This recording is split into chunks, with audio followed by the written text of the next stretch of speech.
roster of the next Mortal Kombat game. Mortal Kombat 1 may be over now that the T-1000 is out, and Mortal Kombat 2 is on the horizon. A horizon that is 2 to 5 years away, but a horizon nonetheless. So I want to throw out my idea of who I would put on the roster for the next Mortal Kombat game. Starting off, let's clarify the size. I'm going to go with 27. The rosters of Mortal Kombat games have fluctuated between 24 and 27 since MK9, and I'm going with the higher end of it because it's my list and you can't stop me. Let's start with the no shit picks. Liu Kang, Johnny Cage, Scorpion, Sub-Zero, Reptile, Katana, Mileena, Raiden, Kung Lao, and Shao. Because, obviously, these are the characters that they've gotta be there or people are gonna be upset. The other one that people might consider a no shit that isn't on here is Shang, and that is a deliberate choice. He was the co-main bad guy of 11, the main bad guy of 1, so we're gonna give Shang Tsung a little break out of the spotlight. Now to get into a little more nitty gritty, number 11, Kenshi. The blind swordsman has earned his spot as a staple in the franchise. Plus, at the end of MK1, he was set up to be a major role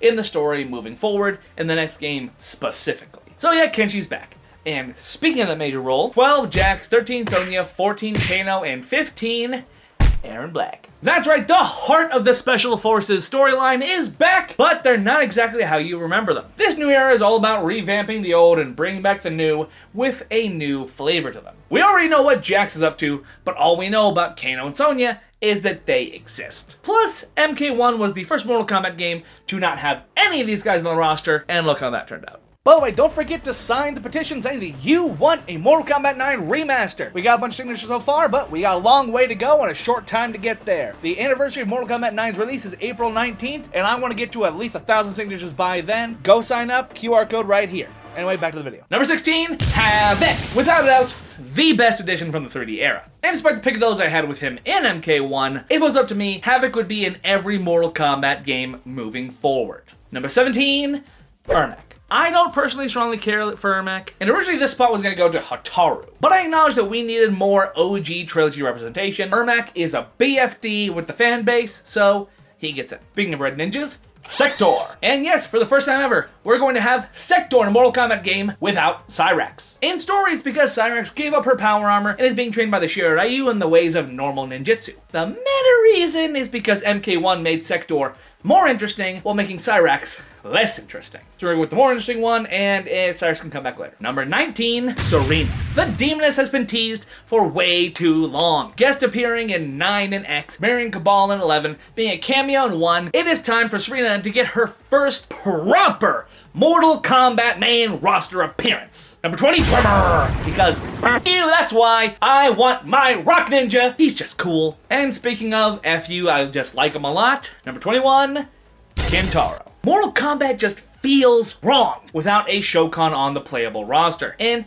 Kintaro has gotten the least love out of all of the on-roster Shokan. Number 22, Jade. Countess Jade has already been name dropped, and she is a massive fan favorite, so I'd say let's bring her green ass back into the fold. Number 23, Shinnok. Is he the most popular character? No. Was he made more fun and interesting in X than his other previous appearances? Yes. Does he have a meaningful place in the story and a lot of potential that could be really harnessed into this next edition in the game? Also yes. I would absolutely bring back Shinnok. And number 24, D'Vorah. Love her or hate her, she's one of the best and most unique characters that the Mortal Kombat franchise has ever pumped out. Plus, when you think of Shinnok in the NRS era, you gotta associate her with him. And, if nothing else, we get our favorite Fatality W back. Number 25, Nightwolf. One of the best and strongest from a lore perspective in the series. I would love to see what the protector of the Motoken tribe is up to in the new era. Number 26, we're almost at the end here. Noob Smoke. You heard me. Noob Smoke. How? Why? What? Well, stay tuned and maybe I'll tell you. But for now, all you need to know is that I would bring back Noob Smoke.